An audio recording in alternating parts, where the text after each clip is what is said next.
great, man. I see you all the time at the gym. Yes, you do. In the pool. In the pool. We see each other in the pool. Yes, we do. I'm trying to get my duck wings in, or my duck, whatever that is. I'm doing okay. What do you do in the pool? Swim.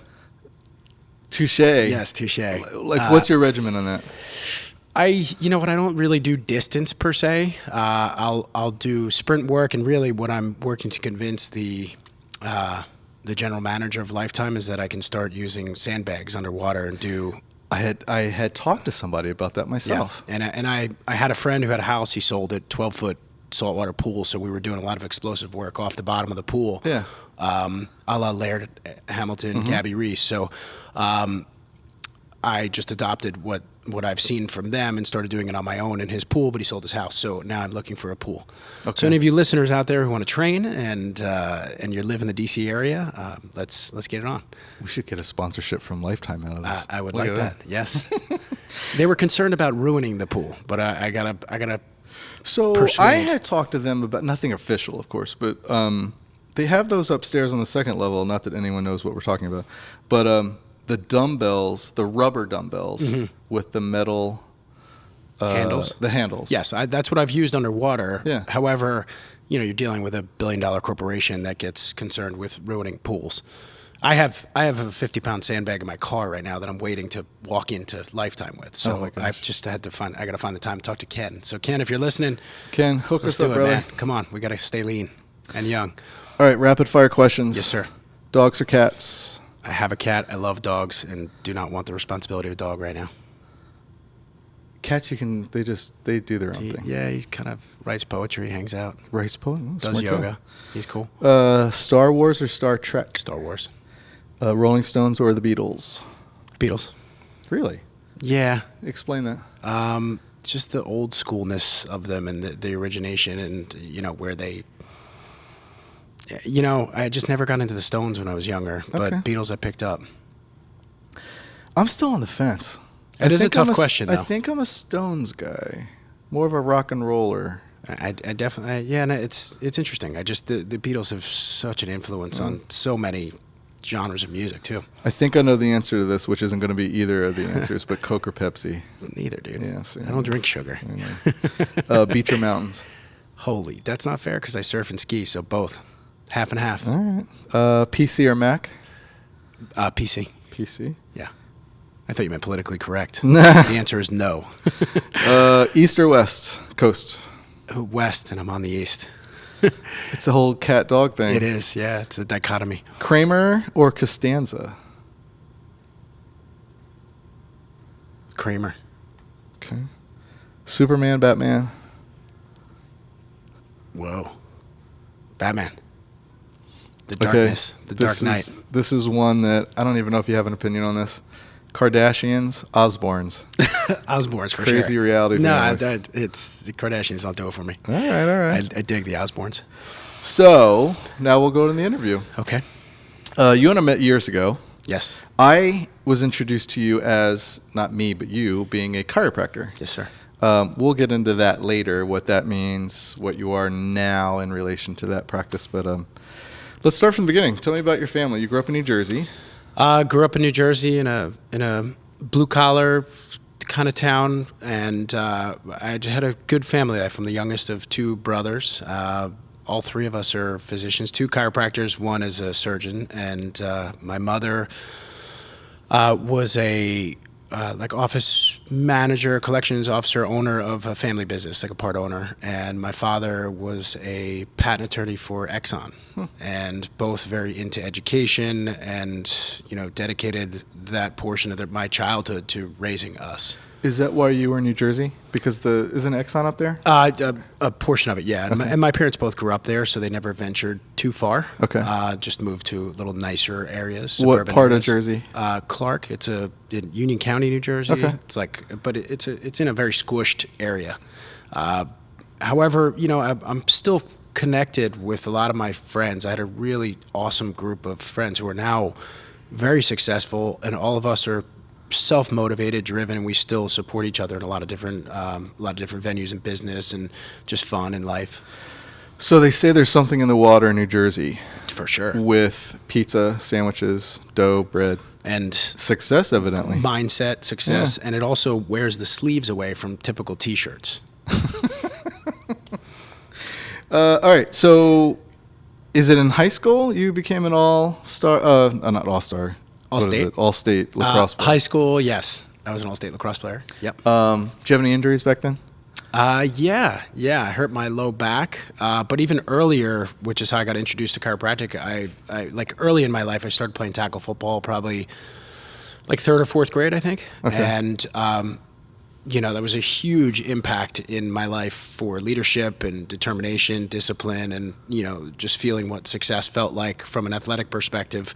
And the way we learned how to hit in football was with our heads first. Right. And I got a lot of stingers, and I injured my neck and went to the chiropractor. That was the first exposure that I had to that.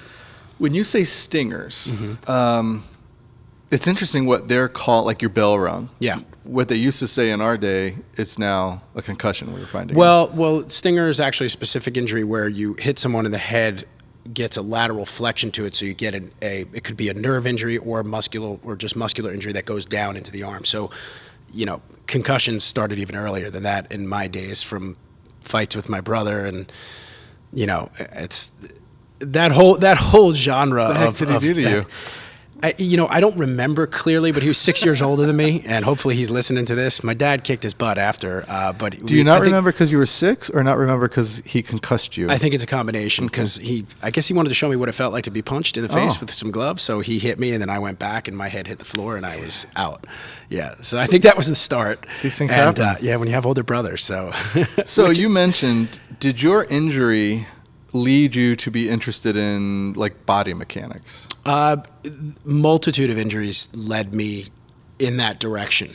And then also even earlier, not just an injury, I think like in 4th, 5th grade, I was getting bronchitis 6-7 times a year, just always sick, coughing, and like I could spell erythromycin backwards because I grew up on that stuff. And my parents were just up in arms. They didn't know what to do.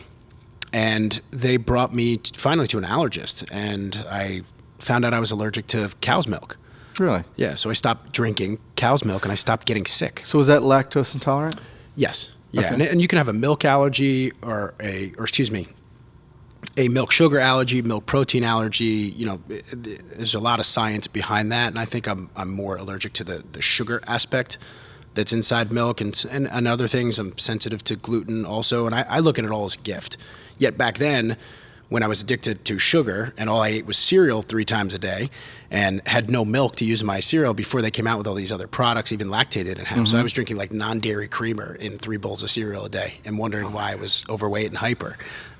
So when you say you're sensitive to gluten, Yeah. what is the difference between being sensitive and being allergic? Well, it goes as far as celiac disease, where, it can kill you or cause some very, very severe problems. Okay. Or you can get the underlying, like, subclinical problems, like malaise, fatigue, bloating, brain fog, and as we dive into this conversation further, people are always asking me, like, how do you stay young, or what do you do to keep youthful, and how do you deal with injuries? And I think nutrition is the hugest component, and it really boils down to how responsible and disciplined can you be about your own self and what goes in your mouth. And I think that's a huge piece of aging well. Yeah. Nutrition. I'll tell you, ever since I was a kid, I would get strep throat 4 or 5 times a year. I was raised with nasal and congestive issues and stuff like that, and they didn't know what to do back then. And then my daughter was having headaches all the time, so the doctor recommended getting her allergies tested, and as a show of solidarity, because she was frightened by it, I said, you know what, I've been putting that off all my life. I'll do it with you. And neither of us, $2,000 later, were allergic to a thing. Interesting. But they said that we may be sensitive to certain things. Yeah. Well, a lot of those tests, they only test you at the end stage. It's really like the subclinical, the things, it's like when someone's pre-diabetic, right? I can really look at people now, because I've been in this business and industry for so long, that even though they say they're not diabetic, I'm like, you're like 3 donuts away from becoming diabetic. So, sorry, I cut you off. Do you see that in me, Brian? No. Okay, good. No, because Thanks. you're in the pool with me. Well, I'll tell you. I was listening to. We were talking about Tim Ferriss earlier. I'm sorry, she's been on there as well. But Joe Rogan. Yeah. And there was a doctor there, Rhonda Patrick, I believe her name is, and they were talking about vitamin D. And I originally heard it from Tim Ferriss, where there was this Russian, it was a gymnastics coach. Same thing, grew up strep throat 5 times a year. And a fellow coach told him about taking vitamin D drops. Yep. So I started taking them. And I have, it's been 2 years now. I haven't had strep throat in 2 years. I haven't been sick in 2 years. I haven't gone to the doctor. That's awesome. For anything like that And related. the best thing is that you now can change the gene code for your children and how they would have otherwise lived. So I give them vitamin D drops, and I'm still trying to wean myself off cheeseburgers and French fries, but that's a whole nother Just story. skip the bun. I've tried. All right, so biomechanics led you to. What did you do after that? You're interested in biomechanics. Well, so yeah, I've I'm now interested. So in college, I didn't have the best direction in the beginning. Didn't like face what I really, really liked and enjoyed. So early in my career, I started college and just messed around for the first couple of years and didn't have my head on straight. And then when I got my head on relatively straight, I found kinesiology at University of Maryland, which is the study of human movement. Okay. And really just never realized how much science and passion there could be towards something that I enjoyed, which was sports and movement. And then my mind just expanded. Also, as I was learning the mechanical end of things, I really took an interest in sports psychology, which now I just look as success psychology. So I've always been interested in both of those at the same time as I continue to evolve in my life and career. So applying sports strategy with real life? Yeah, success strategy. I mean, if you look at all the things that athletes do, it's like, we're playing a game in life here, and I look at it as a game. But in business, I look at it as a win-win versus someone else is losing. Yeah. So you got out of college. Yeah. Then what? Well, I focused on, I kind of set my vision on becoming a chiropractor. I thought that was the direction, or felt that's where I wanted to go. It just seemed like, I enjoyed working with my hands. I liked the mechanical aspect to it. I knew early on that I was never going to be able to work for somebody for too long in my life. It's just not in my makeup. Right. My entrepreneurial spirit started way early, shoveling driveways and just hustling as a kid, and it's just never left. So after college, went to chiropractic school. And while I was in chiropractic school, I latched on to a specific group of chiropractors that had more of a mechanical-based vision. And in the field of chiropractic, you have a wide range of types of and applications and arts of chiropractic. You have stuff that's very engineering-based, and you have stuff that's basically energy-based, right? And now I'm in a middle ground after many years being in a career, but when I was younger, I was in this field. And I went to an awesome school, Life University, which really is one of the top chiropractic schools in the country, based on sound philosophy, good hands-on skills. So I got a lot of really good training and took a leadership role in specific groups. So learned how to public speak and teach my fellow students, and just was very, very focused and engaged in becoming the best clinician and chiropractor that I could become. So chiropractic care has I don't want to say stigma, but people assume, it was one of the first things we met, I think, doing TV stuff, but then I was having sciatic issues that I got into a car accident and came in. Yeah. And I think one of the first things I told you was, do not do that thing where you crack my back. I don't want that. I grew up with my grandfather having a weekly appointment with his chiropractor, and we would take him most times. Oh, that's cool. And he would, I grew up hearing, it's cracked my back, did this, did that. And I just thought, oh my God, it sounds so jarring. Yeah. So when we met originally, I was thinking that. But then the more I got to know you, you kind of did, I never knew how to explain it, but I always told people, Brian does he's like a new kind of chiropractor kind of thing. Well, Like, explain that. I would definitely say that's an appropriate qualification or quality.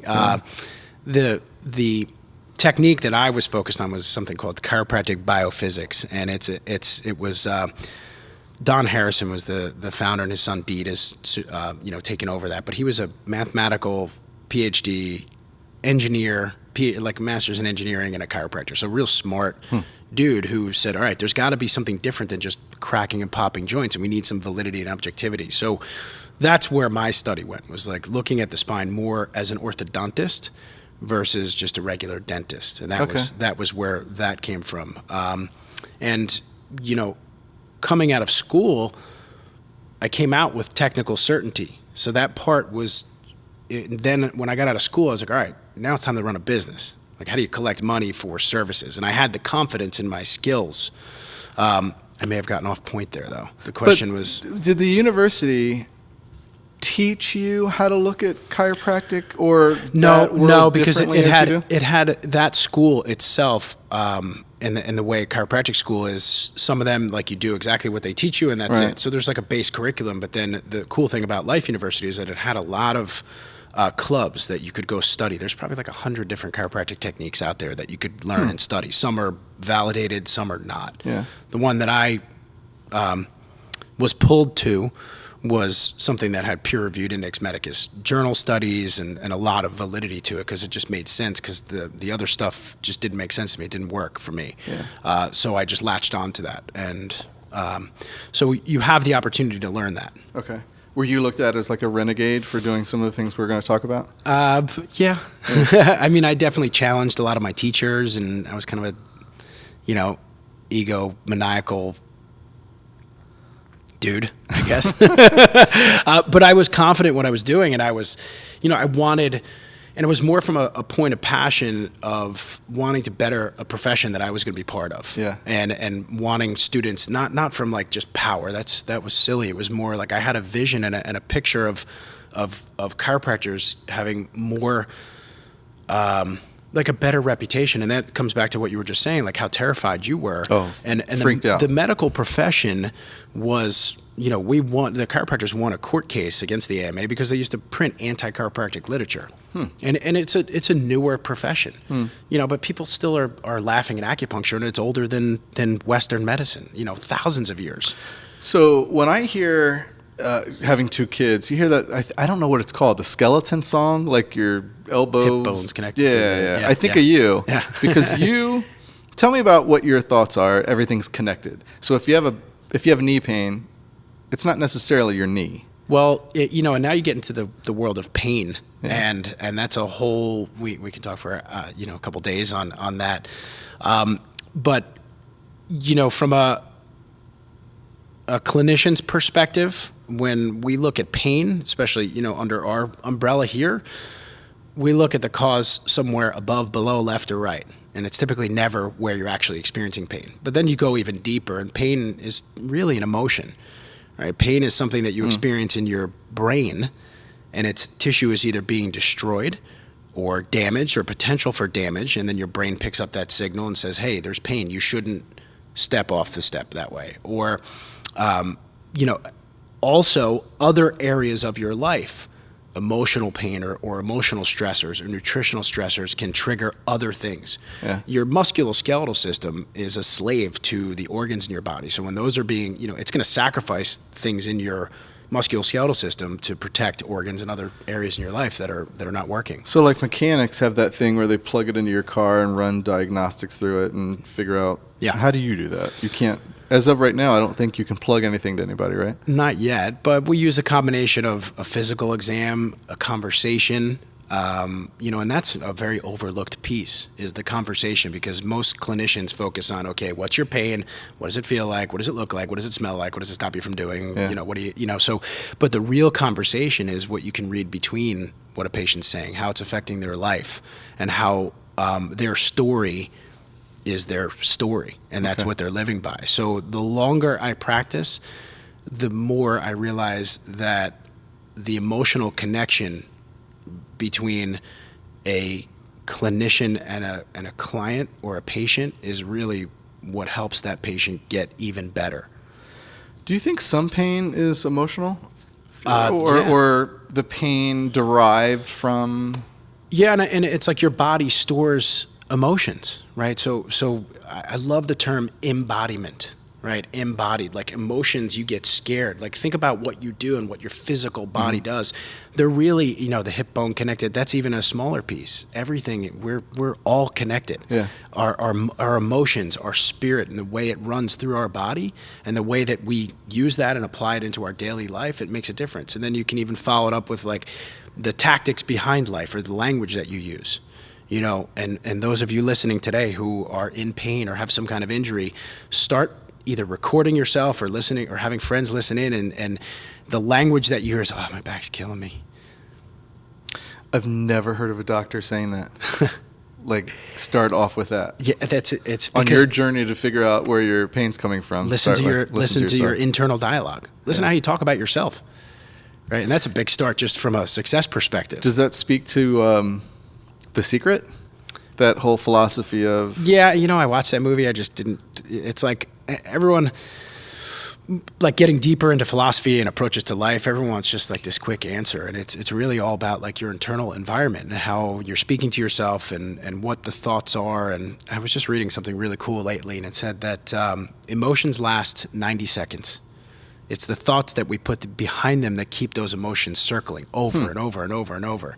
And there's a huge emotional connection to pain and injury and trauma and whether it's abuse or a sports injury or something, those all get put into your body and you embody them. Your emotions and your physical movement become one. And if you look at someone, you can see me on camera here, like you see these people, like put yourself in this position. Sorry, I'm off mic, but you can't really be happy, right? It's like when you smile, you fake. Have you ever faked laughing? Yeah. It's awesome. I did this laughter yoga class. I you? lost my marbles, man. It was so cool.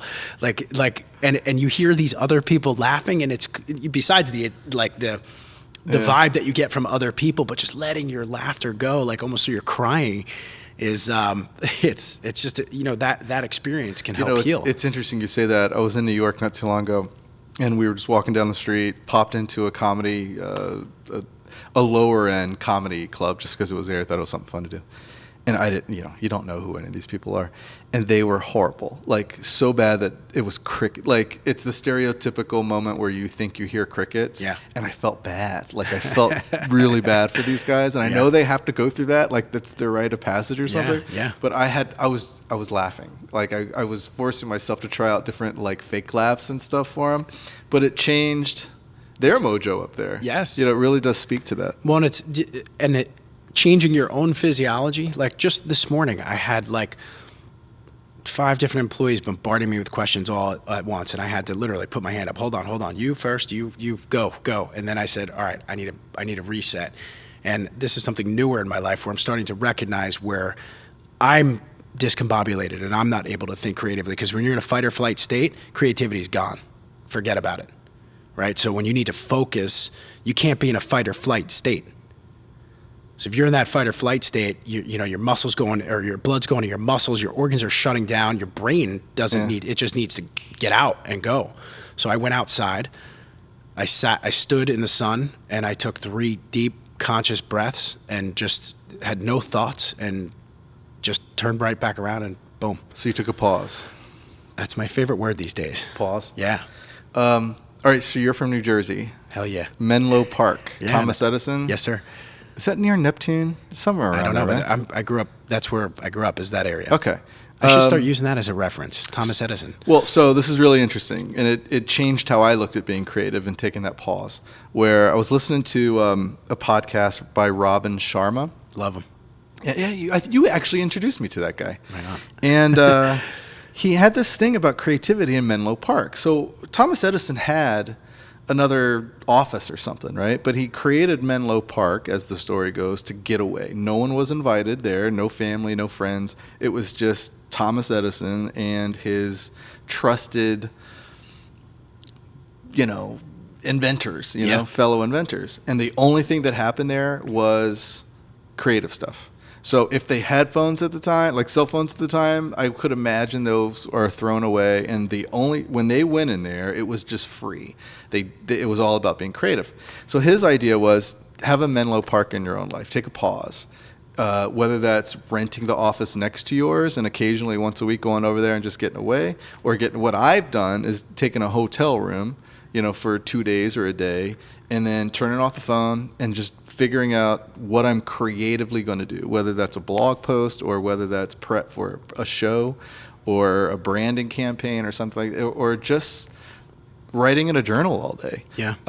It's that pause. And I got to tell you, you get more things done. You feel like you're making progress in your life. And that pause really kind of slows down the rest of the world. And you realize it's all kind of noise. Yeah. A lot around you. A lot of distractions, especially today. Excuse me. And I'm one of those distractions. Is that what you're trying to say? No. You're welcome, distraction.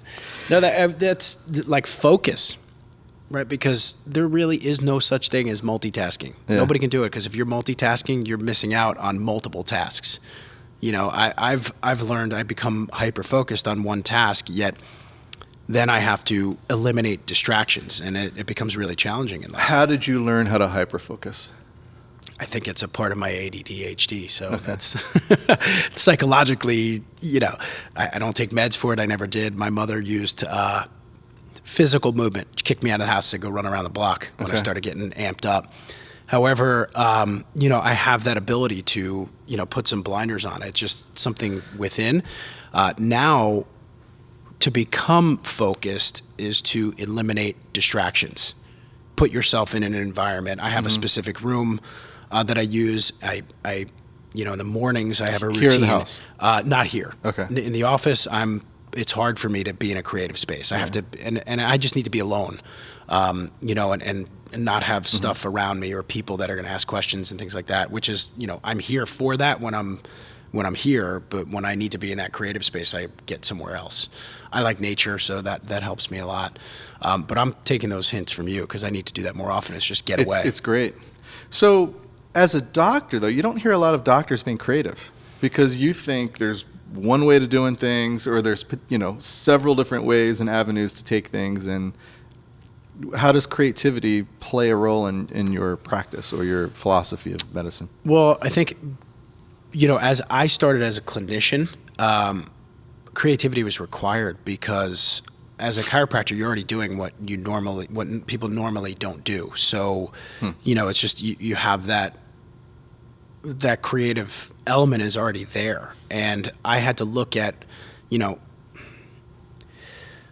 had a kid come in once that basically your brain is supposed to be attached in the middle by something called your corpus callosum, and he was born without the attachment. So needless to say, he had some disabilities. The parents just handed the kid to me and said, "You got to do something." I was like, all right. I don't know what to do. I know what I've been trained to do, but now I got to figure something out.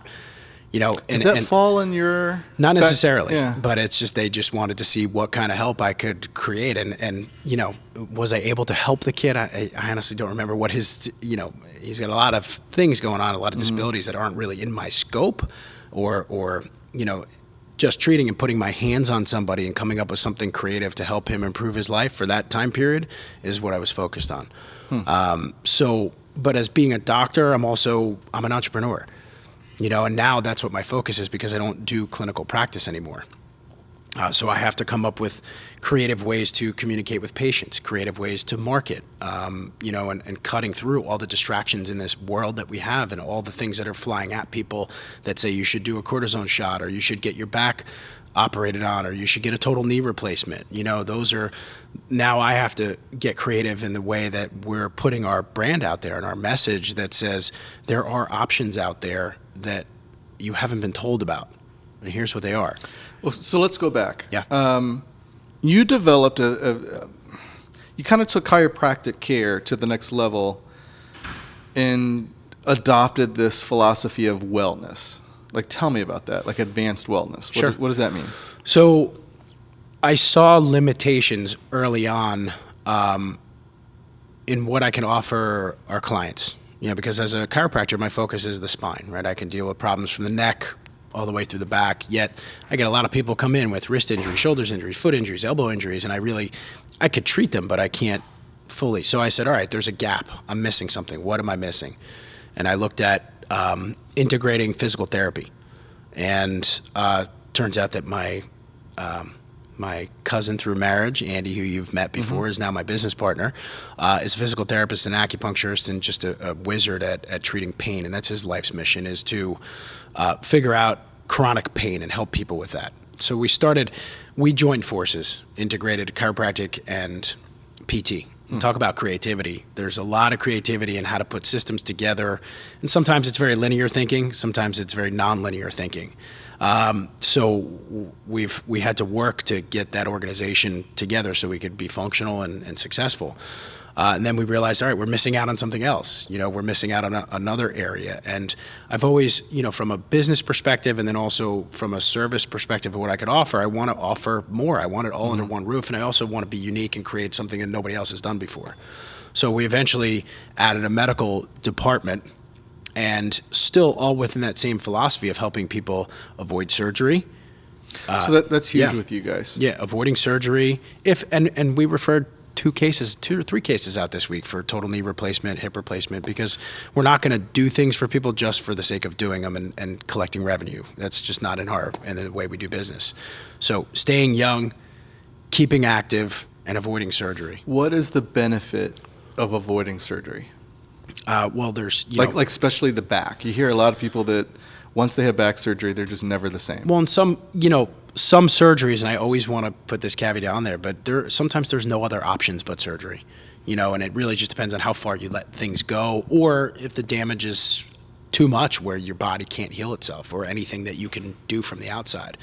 The part that scares me is some of the procedures and pills and the backside danger to all those things. The addiction to opioids. You have to not only heal from what they do for you in surgery, you have to heal from the surgery itself. Anesthesia,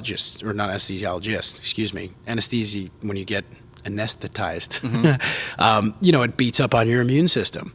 I had to go under a procedure, it was kind of an emergency last year, and I had to get anesthetized, and I was sick for like 3 weeks. And I don't get sick, and it just destroys your immune system. It beats it up. So you have to recover not just from the surgery, but the whole process of everything you're going through as well. So this is completely off base, but whenever I hear that word, I think of Michael Jackson, because so if you're using it so casually to sleep over and over and over again for years, that's really destroying your body. Yeah, for sure. Okay. And it comes down to those, as basic as you can get. Are you sleeping?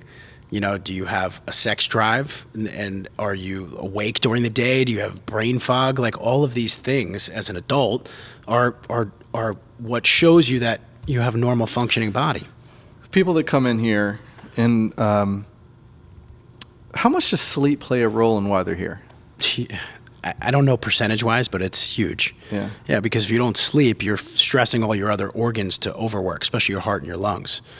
So sleep apnea is a huge piece, and we have some solutions for sleep apnea that we work with, because again, if you're not breathing at night, you're not oxygenating your tissues, you're not healing, you're not getting psychological repair when you're sleeping, you're not getting physical repair, because your body destroys itself, and you destroy your body all day long, and it replenishes itself. You regenerate your own tissues. That's what stem cells do. They help you regenerate those tissues, and that's why we use that as a science now, and I've learned the science behind it to help heal tissues that otherwise wouldn't heal. You like that segue? That was good. I did. So, stem cells always, why is that so controversial?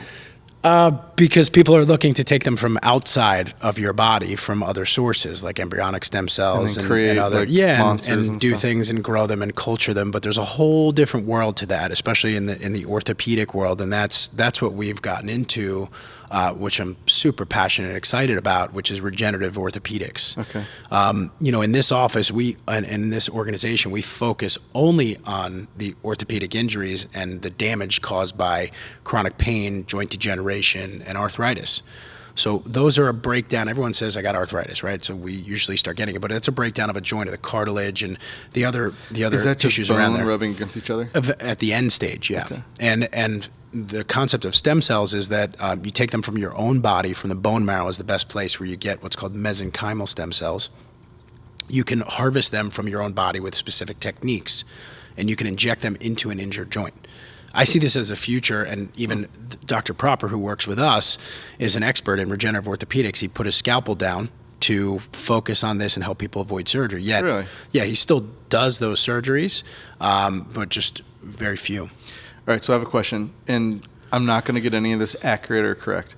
So there was a doctor in like the 1920s, early 1900s, let's say, just to cover my bases. And he did a study about, he took two mice. One was a really, really, really old gray-haired mouse, and the other was a young mouse. They took the stem cells from this is what they did. They cut open both mice, put them together, so things were going back and forth. And the old white-haired mouse became young again and lost the white hair or the gray hair, turned into running around and all that kind of stuff. The guy was just kicked out of medicine. They thought it was crazy. I'm sure. But then, I know I'm going to get comments Dr. below. Frankenstein? I'm going to get comments below because I'm not going to get this right. But all these years later, I want to say like Harvard and all these top-notch medical schools, like maybe Johns Hopkins, did that again, and they realized it was like recently over the last couple of years, and they think it's the stem cells because we lose stem cells around 25. Is that right? Well, you still have them in your body. They decrease. dissipate. Yeah. Okay. So I'm not the scientific expert on stem cells, so I'll lay that out. Because where can I get some of those young mouse? Well, you stem have cells? you have stem cells in your own body though, because your that tissues. I can use. Yeah, your Okay. tissues, they're in your bone marrow and they're in other places, but the best place to get them for orthopedic injuries is within your bone marrow. All right, I don't want to freak everybody out, but how do you extract those? We can do a live tour of our surgery room in there, and I'll show you. Boy. Yeah. So under fluoroscopic guidance, you can get them from your pelvis, and you go through the bone. And this is all done under a local anesthesia, so you don't feel the pain. And you're going in through the pelvis, and you're getting into the bone marrow through the outside of the bone and inside, where you get those stem cells. So stem cells can either differentiate into different tissues, or they can recreate themselves as well. So we're taking those stem cells along with blood from your own body, and taking the platelets from that blood, which are the healing element inside your blood, and we're putting those together and helping joints and ligaments and tendons heal. Do they regenerate? Yeah, that's what happens. That's what happens. Yeah. I know we live in a world of instant gratification. How long does that take for you to notice a difference? Yeah, and it's you're looking at like 2 to 6 weeks, Okay. and it's funny because that's not close to instant for people, because when you do a cortisone shot, you feel great, or you can feel better immediately. Yet, you do 3 cortisone shots, and you have to start worrying about it eroding tissue away. So I would say the mass majority of the listeners and viewers hear cortisone and they think like football athletes. They get hurt, they go underneath the stadium, get a shot. Is that what they're getting shot with? I don't know exactly, but I would assume so, Okay. or some kind of painkiller or something. Yet, that's what's what the cortisone wear and does. tear of that? Once you use it too much, it starts eroding bone away and cartilage, and it's dangerous. It's bad for you with long-term use. But short-term, sometimes it's the only choice. Okay. So excuse me. So I'm not going to downplay it because it has its use. I just think it's been overused, and it has become a standard for a lot of injuries and things like that. Quick fix. Yeah, and there's other things that can be done, especially like when you look at what we do in this clinic with Andy's reflex pattern therapy work. Like, I've seen people crawl in here and walk out without an injection. Sometimes it's been acupuncture, other times it's been RPT, other times I've done it myself on the table. So for the most part, cortisone is a temporary fix. Would you say that? It doesn't last? Exactly, no, it doesn't heal anything. Yeah, it doesn't heal anything. It takes inflammation down, but inflammation's there for a reason. It comes back. Yeah, if the injury mechanism is still there in place, yeah. Have you merged your athletic background with your practice? There's a poster of a running back up in the lobby there. Do you do much with athletes? We work on a lot of athletes, yeah, and it's our practice ranges from womb to tomb, and so I've had newborns in here. I've had 99-year-olds. What do you do with newborns? Like how pinkies.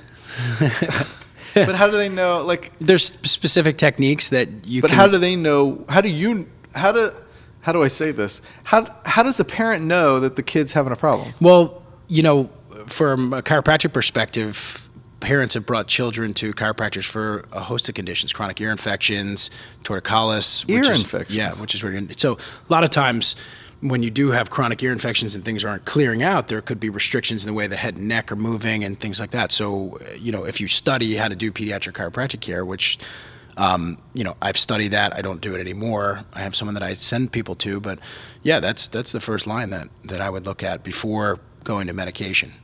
So everything's connected again. Yep. Well, let's get back to the athlete stuff. Yeah. You had asked, so you and I can get off track pretty easily, right? So athletes, yes, that's nonlinear thinking, right? So we work on a lot of athletes, whether it's a chronic injury. Andy specifically does a lot of work with our athletes and some high-level people, a lot of professional basketball players we've worked with. You name it, a lot of local high school athletes who need to get back on the field quickly. And you don't always want to inject them. Sometimes that's the only choice. But there's a different mindset when you're an athlete versus when you're in general population versus when you're a weekend warrior. If you're aging and you want to stay young and feel active, or at least feel young and stay active, there are a lot of options out there for you besides some of the dangerous pills or procedures and surgeries that you can get. And I believe that we should, I've committed to surfing and skiing till I die. So, and that's hopefully till 120. So I'm doing now what I need to do, what I know I'm going to need to feel in my 70s and 80s so I can keep moving. Well, what is your advice for those listening who want to live a healthy life? Let's say they are experiencing some pain, whether it's in their knee or their back or their joints. What would you say to them? Well, there are general guidelines. I'll start with the general, and then we get more specific, depending on what your injuries are. The thoughts that are constantly in your mind, they dictate your behavior and your personality and things like that. So if you want to change how you live your life, you need to change how your thoughts are and what you're doing, what your internal dialogue is, and then how that goes out to the external world. Your sleep habits need to be sound. We were designed to sleep when the sun goes down, and when the sun comes up, we are supposed to wake up. And we have hormonal cycles that work with the circadian rhythm. So the closer you can get to that cycle, the healthier your body is. For someone being so driven and busy, how do you stick with that? How do you make sure that you're in bed and raising 2 kids? That's a good question. It's challenging, and I commit to it. Do you force yourself to go to bed sometimes, even though you have some things left on the plate? Like, especially if I get hooked on a show and I want to watch like 7 episodes in a row. That's what I do. It's tough. I know, and I'm like, dude, it's 10:30. Don't go to bed. I can't let the phone in the room anymore. In my bedroom That's smart. Anymore. That's smart. I haven't done that yet. I haven't done it either, but I need to. Yeah, and just put it outside. Yeah. It's good. It's cool to listen to Tim Ferriss. He gives tips all the time, but so sleep habits are very important. Going to sleep at a good time, and just knowing that, like, I feel like garbage when I don't sleep well. And I usually, like, when my head hits the pillow, I'm out in a couple seconds. My kids know because it's usually on the couch first. They're like, Daddy, wake up. And then, so sleep habits, nutrition habits. Start assessing how you feel after you eat. Take a diary and like do a diet diary, not just what you eat, but like what you eat, how you feel emotionally, how you feel physically, and then start to tool your diet to where you're not feeling bloated, or you're not feeling depressed, and you're not feeling low energy or fatigued. Those are a huge component for what you can do throughout the day. It's a common theme so far of journaling, whether you journal how you're talking to yourself or whether you journal what you're eating. I guess you have to go back to you and it, like, not self-diagnose, but what do they call it now? Self-autopsy, of where you're looking into you. How are you interacting with other people, or how positive you are? Yeah. And kind of, most people don't do that. No. Journaling's been a savior for me. I've done where you're listing gratitude. You're also looking back at your day and looking where successes and failures were and what you learned. I found like free writing is good for me too. So I'll just, I'll have a cup of coffee, and I've made meditation a habit, just like brushing my teeth. So, but I'll brush my teeth first, All right. get ready for the day, and then I'll meditate for usually 15 minutes a That day. is on my list to talk to you about. Okay, cool. So look, we're going to go back to all that. Okay. So you're telling people if they're not feeling well. Nutrition. Sleep, nutrition, healthy movement, like movement you enjoy. Okay. Right. So movement, because sometimes I've gotten to a space where I'm like, I just don't work out to work out. I work out to prepare my mind and my body and my spirit for just the daily rigors of life. And so, like, I enjoy mountain biking or trail riding. So, I went out and rode this weekend. So, and I like swimming in the pool now and not lifting weights as much as I used to because my body's changed. And I like to do things because I want to have a good physique. Mm-hmm. I want to feel good. I want to feel like I can run away from zombies if they come at me. That whole thing. What is your philosophy on nutrition? Like, what does your meal plan look like? Are you off dairy altogether? No dairy. No dairy. No cheese. That's a lie. I like grass-fed cheese, so Okay. I do have that on occasion. So, And what's the difference between? well, it's cheese that's made from cows that grow up eating grass versus foods that they're not supposed to eat. Okay. So, like, cows are designed to eat grass, not the food that, like, a typical, Pellets or whatever. Well, pellets, and I'm trying to think of the right word, but like the mass-produced cows are not healthy. They're on antibiotics. They're eating food they shouldn't eat, so they get sick. They got to take the antibiotics. They're on steroids to get them bigger. So I like to eat organic meats. I eat meats and vegetables and nuts and seeds. And I like to do some intermittent fasting. I'm a big fan of bulletproof coffee. I found that it really helps me. I can think clearly. I have just as much energy. That even more, I've just learned how to become a fat burner versus a sugar burner. How often do you fast? Like probably 6 days a week. I do 6 days a week. Intermittent fasting. The 16, 6, 7. No, I end up doing. I mean, for me, I've kind of modified it for myself, but I'll have. I attempt to stop eating at 8 o'clock.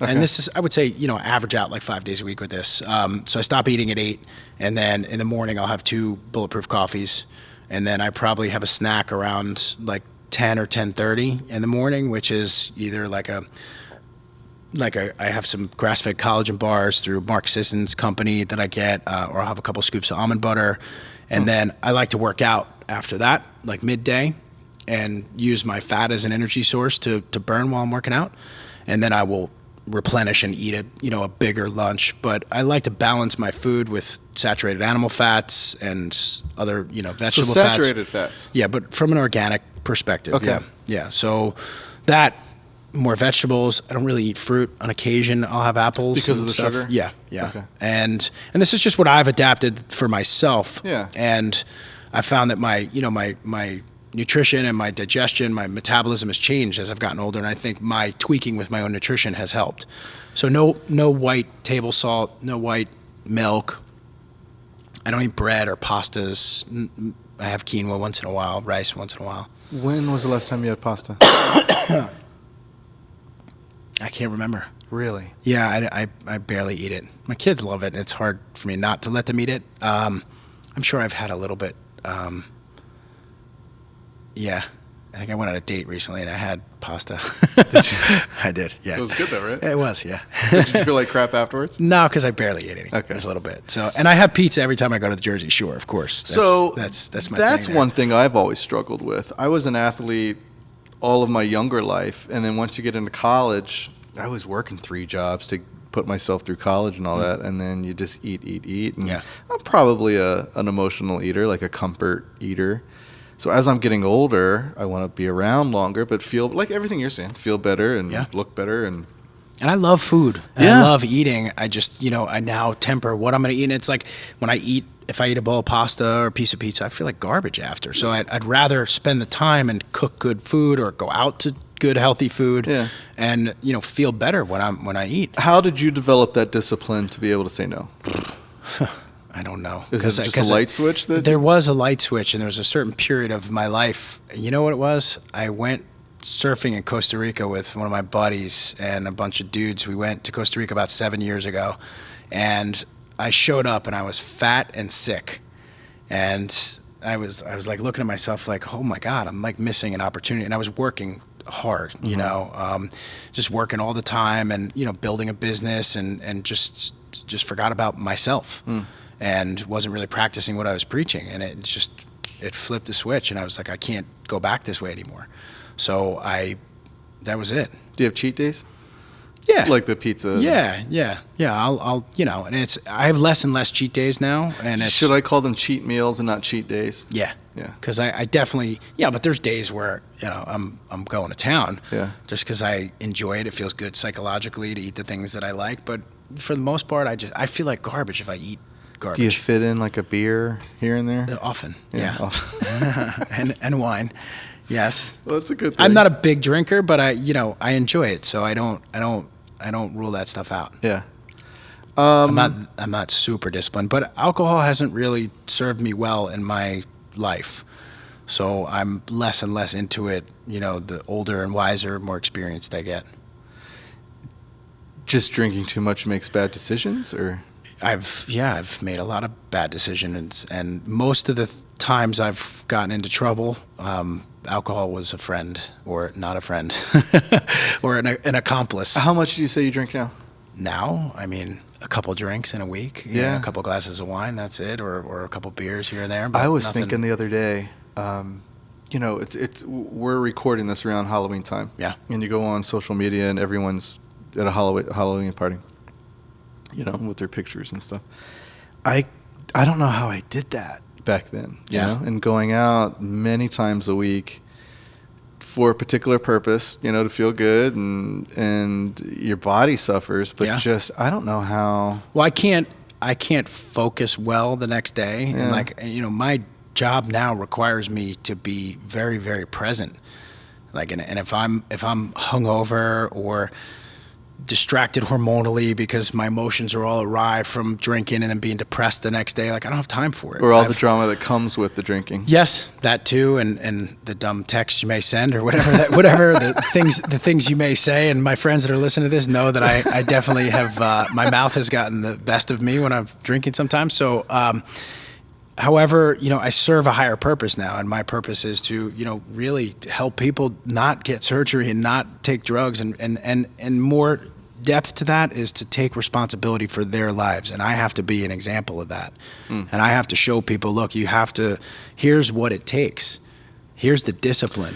And it's the, you know, in your heart, what you want to do to really accomplish this lifestyle is you got to have an attachment to it. And, you know, one of the coolest things the rewards that I get, I sit when I have my kids in the mornings, when I talk to them, I'm like a philosopher, and I'm drinking coffee, they're sitting there, I'm getting them off their devices, and I'm asking them questions and probing, and, you know, Daddy, you're so weird, blah, blah, blah. And then I'll hear my daughter like give a speech or talk to her friends, and she's saying the things that I talk. I'm like, thank you, God. Like, just keep going, man. Ask difficult questions, and, you know, just face the truth. Is that your motivating factor to keep going? Like, you see the progress. Like, do you have seeing the progress with your daughter, or patients coming in? I call them clients. Because customers are like a one-time transaction. And clients are a lifetime relationship, and that's really what is their reaction with you when they tell you their story of, I feel better and I didn't have to get surgery? My reaction is, that's what stokes my fire, man. And that's why, like, I want to send that out to the whole world. That's the question that I ask my clients when we do a testimonial. Like, picture your friend, the skeptic that's sitting back there trying to figure out, what the hell am I going to do about my back because I can't function anymore? Yeah. And I've been there in my own life, and I've had results through things that I've done.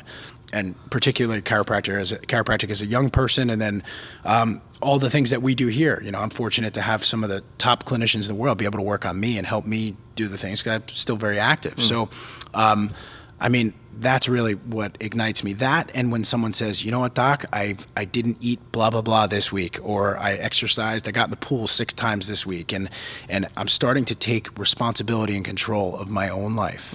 And when people realize that it has nothing to do with the doctor, it has to do with the doctor that's inside of them, that they learn how to turn on. That's empowering. Yeah. All right, so let's go back to the business a bit. When you were doing, I don't want to say basic chiropractic care, and you decided to go into that advanced wellness way of doing things. Was that a scary transition? You grew the business. When we first met, you were around the corner in a smaller facility. Mm-hmm. Now, I mean, look at this. This doesn't look like a chiropractor, chiropractic office. Yeah. So was that a scary jump? Well, I'll take it back even further step. And, when I first got out of school, I worked for a great company that was more of an internship. So I got a very low pay, but had the ability to learn. And mm-hmm. nowadays it's very different. People are coming out expecting this 6-figure salary right out of school with zero experience. And, it's pretty funny. And I feel like I sound like an old dude, but I'm not. However, I took a very low salary to learn. And fortunately I was in when I was married, then I had the ability to be supported so that I could learn and sharpen my axe, so to speak. And I always had a drive, and that situation wasn't available for me to build a business with this company. So I opened my own business out of a small room, which is how we met, mm-hmm. because I was in a gym and met trainers that introduced us, mm-hmm. Our dear friend who passed. And so I started in that small office, and even before that, I was going to people's houses that I knew with a table, like a travel table, and working, and I would work on someone for like an hour. I remember it was like... What was the end game in your mind then? Were you thinking every day taking I needed that to get table? to an office to take the table so I can open my own business and run it and grow it. And then my vision keeps changing though. So it's like I get these visions and then it changes and it modifies based on what the market is showing me and based on what I learn and the mistakes that I make. So I started in 1,100 square feet. So moving to that first office, it was me and a receptionist, and it was terrifying. I had my parents gifted me a little bit of money to get started, mm-hmm. and that allowed me to get a loan. And I took that loan and I bought like an office desk, and you just get it all going, from a fax machine to the phone system to the chiropractic equipment. Was it a sink or swim moment? Sink or swim. Yeah, I think every moment was. Yeah. It was like going way back to the gym. I remember sitting back there. I'm like, all right, dude, get off your butt and go talk to people, because it ain't about build it and they will come. So I looked at my shoes and I said, you know what? The rubber on the soles is made for walking. Get off your butt, go meet people and go talk. And I knew I had that ability. You get scared. Mm. I was a 26-year-old kid coming out of college. I was very confident in that world of college, and then go into the real world and have to ask money for your services in an exchange. It's a big ask. It is a big ask, and it's a big step as a professional. And that was, going after that. And I've learned a lot. I've learned so much. I had awesome clients then, and some I still have from those days. And I would walk around the streets, hand out flyers, just start talking to people, spread the mission of chiropractic and what I can offer to mm-hmm. people. And then that same passion just expanded to what I did now. And now I like getting in larger media, and speaking to more people at once. So every growth point was terrifying, and it still is. How did you go from one point to the next, that chasm in between where you were and where you wanted to be? Organization, preparation, and lining things up so I could see it in a way that I knew what I had to do. It takes that is linear thinking. That's very linear. That's not that creative, for at least how I see it. It's like, okay, I know, I have to do X, Y, Z to get a license, to get building, to get this, to get that. So it's like every step along the way is something you have to linearly plan out. And I think the biggest lesson that I've learned from every expansion is to breathe, pause, and not react or overreact. Did that fear ever lead you into procrastination? Yeah. Oh yeah. How did you break the procrastination cycle? It's like that self-realization that you just have to, you got to say, look, the fear is not real. And it's like if you want to grow, you got to take a risk. Yeah. And you got to the fear is there, but I just don't let it in the front seat. I put it behind, and I have to move forward no matter what. And of course, I'm human. I'm going to get down on myself. And then I realize, all right, dude, you got to, this is be patient, breathe. You're doing the right things. And when you don't do the right things, learn the lesson quick and adjust, modify, and comes true with like marketing and things like that, because marketing in a market like this is very, very expensive, advertising, things like that, online and everything. So you have to really, be able to be smart and objective and think linearly, like, okay, I put this ad out, what's the response? What's the return on the investment? Are we going to keep doing it or take it out? Change a headline? It's actually getting into some of my wrap-up questions. What role did media play in your success, or your building the? Well, you made all my first videos, so it's huge success. Yeah, thank you. You helped me get not shy in front of camera, or even not shy. You got me to love being in front of the camera, and that was a huge growth point for me. Media. Well, why didn't you want to do it? Did you feel that you weren't qualified? I was self-conscious and not confident enough, and just I had to get out of my own way, And it's like, dude, it's a camera and a microphone and headphones, and I get joy in it now. It's fun, and I love this. This gives me this fires me up, because I know I'm talking to you, but something that I say will have an effect on one person, which ripples that you can't even see where those ripples affect. And that's really what my mission is to, again, help people take responsibility for their own health and their own lives. So if I say one thing that inspires somebody to inspire somebody else and create another leader, then I've done my job. Media has been huge, from the internet to just television, radio. So you're doing a lot of things on news channels? On television? In the past, in the last couple of years, I was. Yeah. You did TED Talks? I've done one. Yes. What was that experience like? Incredible. Holy moly. That was such a cool opportunity. I'm so grateful for that. How did you prepare for that?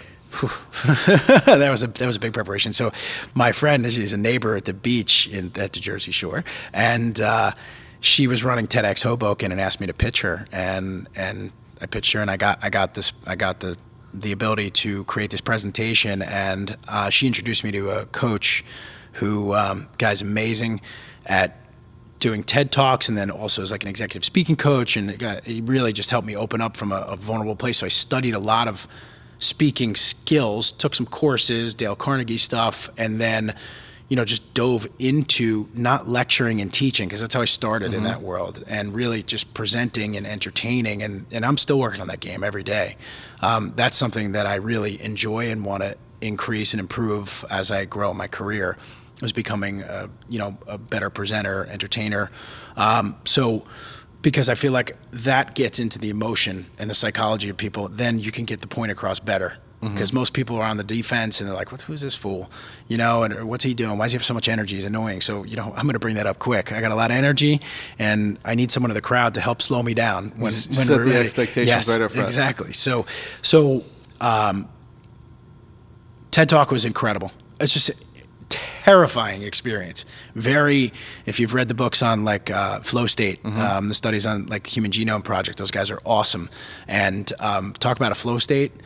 I experienced that as a teenager in sports, and then older in sports and different activities and stuff like that, but nothing in like an intellectual capacity like it was in that moment. And I can still go back and clearly see it slowed down. It was complete slow motion. If I could do like the Jim Carrey I can't do it. But it was an unbelievable experience from start to finish. The people that I met, the training that I got was absolutely priceless. Awesome. Yeah. What has been your biggest failure that led you to a breakthrough? That's awesome. I tried to open offices with multiple offices, like different locations, and I just was not prepared. I didn't have the right staffing. I didn't have the right enough organization. So I learned a lot, and that gave me a different focus on what I wanted to create and how I can fine tune that. And now I have a different mission. So you actually look at that as that failure got you to if I'm not going to learn from my failures, then I'm just going to stick in that whole negative lack of responsibility trait, and that's just not how I'm rolling. So I've failed a lot. We've had a lot of different things in here to try and fail, and it's like if you're not risking and going out there on the limb to create, then and now I've just gotten the breakthrough is to get a lot smarter and vet out the process behind all of it. Are we ready for marketing? Are we ready for operations? And instead of ready, fire, aim, it's ready, aim, fire. So that's a thing I have to remind myself, because you get caught up in the excitement of something new. It's fun to launch something. It is. Yet if you're not prepared to market it, you're not prepared for operations, you just get kicked in the teeth. So, what's your morning ritual look like? Do you have one? Yeah. I wake up usually like either 5:30 or 6, just depending on how late I'm up. But I attempt to go to bed between 10:30 and 11, trying even earlier at 10. So I wake up, I get ready for the day, and then I have a specific place and room where I meditate. What is that? TM or just? No, I've never taken the TM course. I do all sorts of meditation. I mean, the key that I've found is that can you return back to that space of presence and in the immediate experience? And that's what I've found to, because you're gonna stray, whether it's thinking about the morning. So one thing I do, I don't check email, I don't check my phone, I don't text, I don't do anything in the morning besides physically getting ready, taking a shower, brushing my teeth, shaving, if I'm doing that, and get dressed, and then I will go right down into my room. Even if my kids are there, they know if the door's closed, like, don't knock on the door. My cat sits outside and waits for me. Our friend Alan, who's going to be on the podcast, love that guy. He told me I don't check my phone in the morning because what's going to happen? If it's a bad email, then I'm going to be in a bad mood. Totally. If it's a great email, so what? Well, it's someone else getting in your space. Yeah. Right. So you're letting someone else dictate what may or may not happen, and like that. For me, I'm a morning person anyway, so I get up, I'm energetic, I'm moving. How do you move in the morning? Do you do any type No, of... not necessarily. I don't do any exercise type movement. I definitely could serve to do that better. I just do some general body stretching and stuff before I get down to meditate. It's more of a mental, spiritual game for me. Yeah, and I think in the morning for me, just because I know during the day I'm always hustling back and forth in this office and I'm working out every day. So I definitely could add that to my day, like a good stretch or yoga routine. It's just...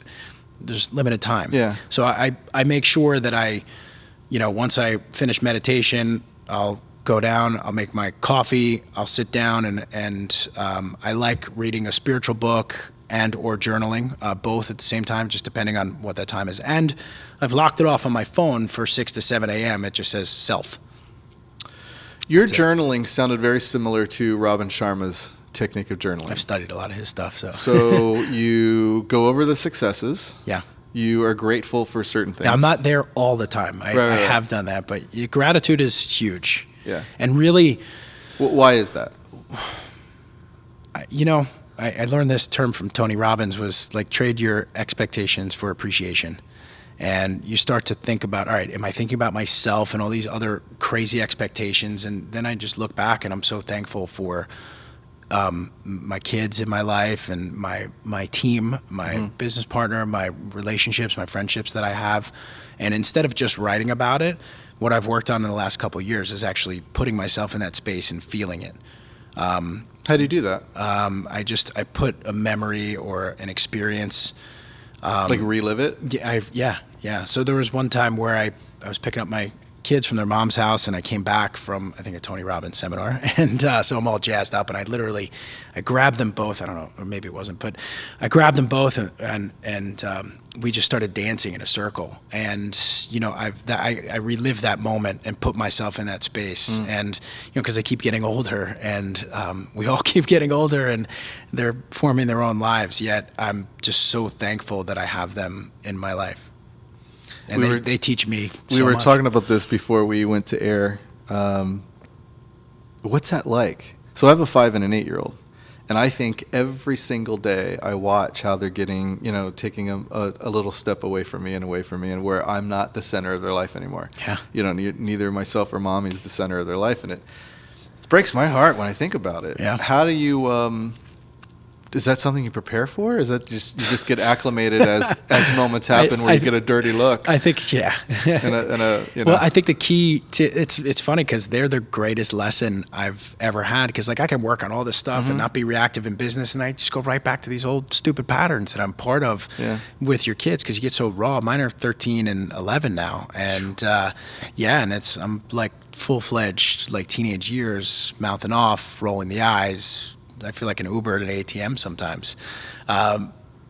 However, I really work on staying engaged and staying present, and it's challenging. Like as a single dad, it's like there's other distractions in life, and it just sometimes gets overwhelming. Yet, that's part of my mission in life as well, is to help create safety for them to become successful people and individuals and loving individuals. A lot of lessons.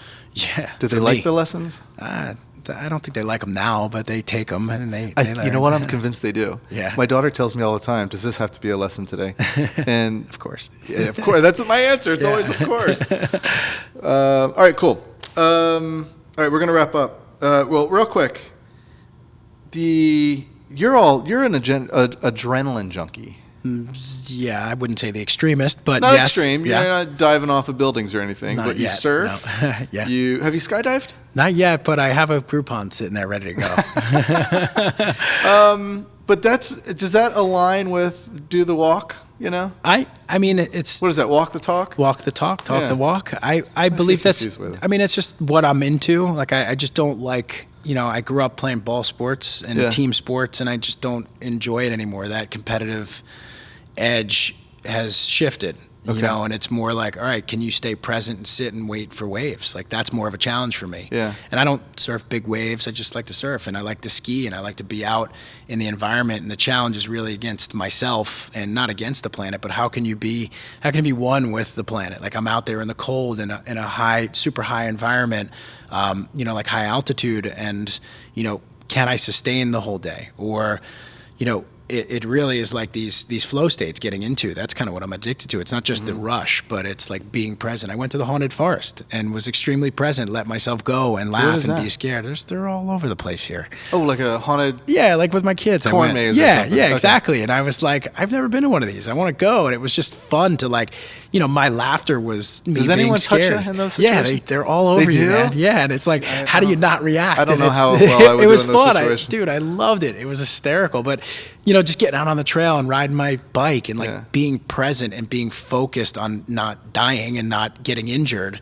And I don't do it to not do. I do it to Right. get through. And I've done adventure races and things like that, which is awesome. Like the challenge and the rush that it brings to use your brain, and not like a Tough Mudder, but where you have to do checkpoints and things like that. And you're in So an uncomfortable position to test yourself. yeah. Yeah.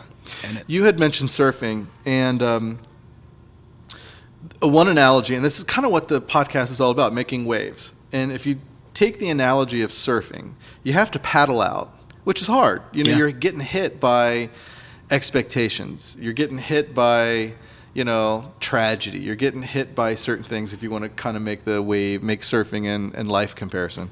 And then when you get out there to a point where you're somewhat relaxed, you're waiting.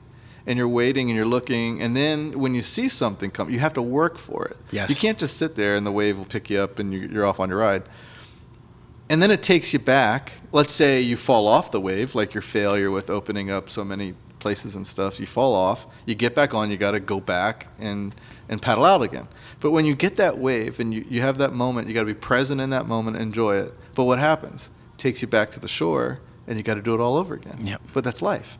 But you learn You every learn. time. Yeah. Every yeah. time. So hopefully you're paying attention when you're out there. Right. But it's, That's you what being mentioned present's all about. sitting and waiting and being patient. That's a lesson in life for me. Yeah. I've been out there with my son, and he's getting very impatient, and then I'm reacting to his impatience. So I've learned from that as well. And then just being in the water and connected to the universe. Yeah. One of the last things, this is where you pass the baton. And we've talked a little bit about this, so I think I know who you're going to pass it to. But pass the microphone to someone that you think that our listeners should learn more about. Oh, my God. I have a million people, but Tony Robbins, Tim Ferriss. But yeah. specifically someone that we can get here. So you're going to hand that baton over to somebody, but your friend that you had talked about, who the MMA? Oh, Yeah. Andre. Andre. Yeah, he's got an awesome story. Do you want me to tell you about it? Yeah. Well, I don't want to steal his thunder. Give us a little bit. But- You're passing that microphone to Andre. Okay, got it. Perfect. So Andre was I've recently met him through his wonderful girlfriend, Danny, and he was an MMA fighter, a cancer survivor, a business owner, and just a beautiful spirit. And the guy has just so much love and experience to give, and he's still learning to, just deal with life like we all are. Yeah. And just has an awesome story to share. All right, well, we'll get him on here. Yes. And thank you for making that connection. You got it, man. Where can people find you? painarthritisrelief.com. Are you on social media? All over. Yeah, but it's all under pain arthritis. I forgot what our thing is, honestly, Okay. but we're on Facebook as Pain Arthritis Relief. We're in Rockville, Maryland, and where else are we? Do you have any private accounts that you post your surfing pictures from or anything No, like that? No? I keep that all for me. That's nice. Yeah, I for a while I was like checking out social media, and then I just stopped. Yeah. I use it for business, marketing and stuff, but I just don't fill my time with scrolling through other people's lives. Nor you don't want to know what I had for lunch. No, definitely not, or how many burpees you did last night, or anything like that. So no, I saved My that. favorite are these yoga pictures that people put up. It's like, I get it. Yeah. You know how to do yoga. Yeah, totally. I can barely sit down. That's I don't. Okay. I've shot away from it in the last year or so. I took it off my phone, and it's just made life a lot. I'm able to stay present, and I don't fill my time with just scrolling and What's the takeaway from that? Stay How has life present. changed? I'm more focused and present, and when I'm in my interactions. It was funny. I went to I was with Andre, and we went out, and we met this whole random group of people, and he's like, I don't remember anyone's name, and I was like, boom, boom, boom, boom, boom, like 6, 7 people in a row. I got their names just like that. Yeah. And we had a couple vodkas, but that didn't affect me because I was present and focused on every person that I met. Yeah. So. Well, good. Yeah. Well, thanks for taking the time to do this, man. Thank you for having me. It's been a long This is time awesome. coming. Yeah, definitely. It's the building Yes, up to this. It's many years in Awesome, the making. man. So thank you. All right. Thank you so much. All right.